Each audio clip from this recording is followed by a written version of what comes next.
Hello students, welcome to आव्या classes. प्यारे बच्चों, आव्या क्लासेस में बहुत बहुत स्वागत है। और इस वीडियो में हम लोग देखने वाले हैं section 3.11 cells EMF and internal resistance. देखो, बहुत ही आसान टॉपिक है लेकिन बहुत ही इम्पॉर्टेंट है। और ये सब के बीच में क्या ये सब टर्म जो एग्जैक्टली हैं, क्या ये प्रॉब्लम्स में कैसे यूज होते हैं, इसको आपको मालूम होना चाहिए। आपको मालूम है कि a simple device to maintain a steady current in an electric circuit is the electrolytic cell. Electrolytic cell कैसे काम करता है? इसमें बेसिकली दो इलेक्ट्रोड होते हैं, एक को पॉजिटिव इलेक्ट्रोड कहते हैं, एक को निगेटिव इलेक्ट्रोड कहते हैं।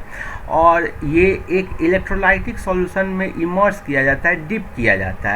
बेसिकली इस इलेक्ट्रोलाइटिक सॉल्यूशन में आपको चार्जेस होते हैं। जो पॉजिटिव चार्जेस होते हैं उसको हम लोग केटायन बोलते हैं, जो निगेटिव चार्ज होते हैं उसको हम लोग एनायन बोलते हैं। जो पॉजिटिव इलेक्ट्रोड है उसका एक पोटेंशियल डिफरेंस इस इलेक्ट्रोलाइटिक सॉल्यूशन के साथ होता है। ये जो पॉजिटिव इलेक्ट्रोड है इसका इस इलेक्ट्रोलाइटिक सॉल्यूशन के साथ पोटेंशियल डिफरेंस है, जिसको हम लोग V+ से डिनोट करते हैं। वैसे ही मीन्स कि ऑब्वियसली आप समझ सकते हो कि V+ क्या है, ग्रेटर देन 0 होगा। क्लियर है? वैसे ही ये जो निगेटिव इलेक्ट्रोड है इसका इलेक्ट्रोलाइटिक सॉल्यूशन के रिस्पेक्ट में पोटेंशियल कम होता है। मीन्स कि ये इलेक्ट्रोलाइटिक सॉल्यूशन से इसका एक पोटेंशियल डिफरेंस होता है, जिसको आप -V- बोलोगे। माइनस साइन क्यों मैं लगाया? बिकॉज ये जो निगेटिव इलेक्ट्रोड है इसका पोटेंशियल कम होगा। The negative electrode develops a negative potential -V-। That is, आप बोल सकते हो कि V- ग्रेटर देन 0 है लेकिन -V- लेस देन 0 होगा। क्लियर है?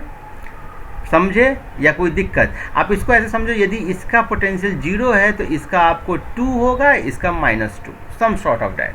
ठीक है, ऐसा नहीं कि यही होगा लेकिन बताने का मतलब है मेरा। और इसको आप यहाँ पर B जो है ना, इलेक्ट्रोलाइटिक सॉल्यूशन B के रिस्पेक्ट में ये V- है और ऐसे ही A के रिस्पेक्ट में ये आपको V+ है।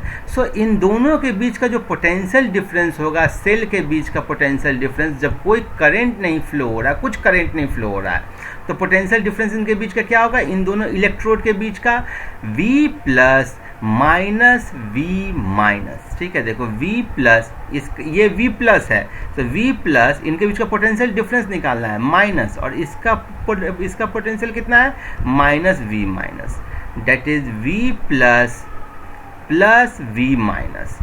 और ये टर्म ग्रेटर देन 0 होगा। इसी को हम लोग बोलते हैं बैटरी का या सेल का इलेक्ट्रोमोटिव फोर्स या EMF। किसी सेल का जो इलेक्ट्रोलाइटिक सॉल्यूशन के रिस्पेक्ट में उसका पॉजिटिव इलेक्ट्रोड कितने हाई पोटेंशियल पर है उसको जोड़ दो, और जो निगेटिव इलेक्ट्रोड है वो कितने लो पोटेंशियल पर, उसको जोड़ दोगे तो वही इलेक्ट्रोमोटिव फोर्स होता है। क्लियर है? मेरे ख्याल में इससे मैं समझ गए होगे। अब ये क्या है? ये एक पोटेंशियल डिफरेंस है, ये कोई फोर्स नहीं है। लेकिन हिस्टोरिकली जब पहले मालूम नहीं था इस फिनोमेना के समय में, उस समय इसको फोर्स का नाम दिया गया था, उसी को अभी तक हम लोग कैरी करते हैं। इसको शॉर्ट में EMF भी बोलते हैं। अब इसका सिग्निफिकेंस समझते हैं, वो भी बहुत इम्पॉर्टेंट है।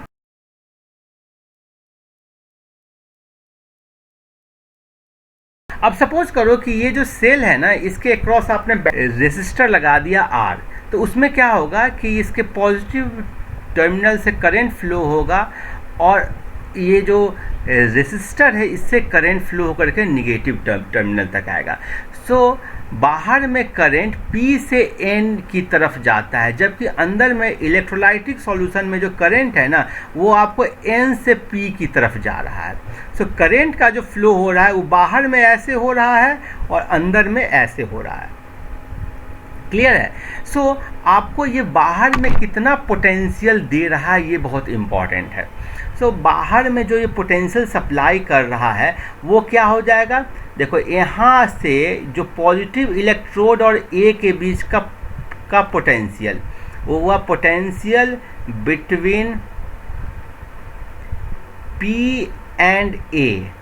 ठीक है, फिर A और B के बीच का, plus potential between A and B, plus potential between B and negative electrode. Potential between B and negative electrode.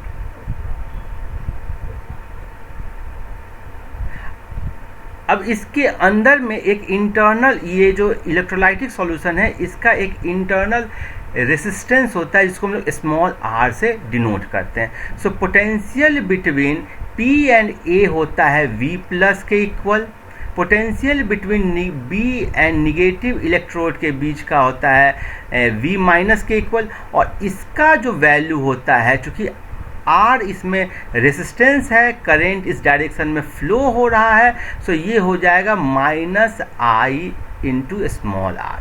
So outside world के लिए या इस इलेक्ट्रोड जो बाहर में जो वोल्टेज दे रहा है, ठीक है, यहाँ पर इसका जो पॉजिटिव इलेक्ट्रोड था, यहाँ से जो वोल्टेज और इस निगेटिव इलेक्ट्रोड तक जो वोल्टेज सप्लाई हो रहा है उसका वैल्यू कितना है, V plus V minus I, यदि I करंट फ्लो कर रहा है, इंटू स्मॉल r, जहाँ स्मॉल क्या है, इस बैटरी का इंटरनल रेसिस्टेंस है।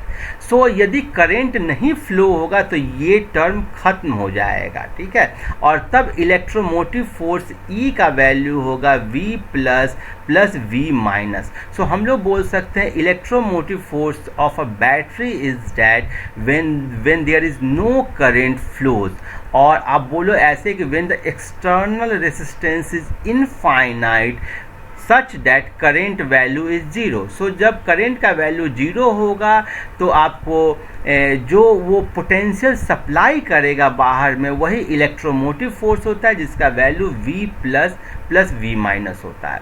क्लियर है? अदरवाइज वो फिर जो बाहर में आउटसाइड में जो पोटेंशियल सप्लाई करता है वो होता है V, जिसका वैल्यू होता है electromotive force minus I into small resistance. So आगे से हम लोग किसी बैटरी को ऐसे डिनोट करेंगे और इसको E और R से डिनोट करेंगे, जहाँ E क्या है, जब वो ओपन सर्किट रहेगा तो वो EMF का वैल्यू है, मीन्स इलेक्ट्रोमोटिव फोर्स का वैल्यू है, और R उसका इंटरनल रेसिस्टेंस का वैल्यू है। और आउटसाइड यहाँ पर जो वोल्टेज जो आएगा, वोल्टेज वो कितना आ जाएगा, V is equal to E minus I into R। Clear है? सो यही सारी बातें लिखी गई है, ठीक है। Thus EMF E is the potential difference between positive and negative electrodes in an open circuit, ठीक है, when no current is flowing through the cell. If however R is finite, यदि R का वैल्यू फाइनाइट होगा तो I current का value non zero होगा, और इस केस में potential difference between P and N हो जाएगा electromotive force E minus IR। Note the negative sign in the expression IR is the potential difference between A and B, जो मैंने आपसे बोला था। This is because the current flow from B to A in the electrolyte. So ये electrolyte solution में ये जो है ना करंट यहाँ से यहाँ फ्लो कर रहा है, और इसके क्रॉस जो पोटेंशियल डिफरेंस आ रहा है वो आ रहा है माइनस IR। तो मेरे ख्याल में ये आप समझ गए होंगे। अब आगे बढ़ते हैं। सो इस केस में जो करंट कितना फ्लो होगा वो हम लोग देखते हैं। सो आप देखो कि एक आपने बैटरी लगाया, ठीक है, जिसका EMF E है और इंटरनल रेसिस्टेंस स्मॉल r है, और इससे आपने बाहर में एक कैपिटल R का एक एक्सटर्नल रेसिस्टेंस लगाया, इससे I करंट फ्लो हो रहा है। सो इसके क्रॉस जो पोटेंशियल जो अवेलेबल है या जो पोटेंशियल ड्रॉप हो रहा है वो कितना हो रहा है, V हो रहा है, जो कि I इंटू कैपिटल R के इक्वल है।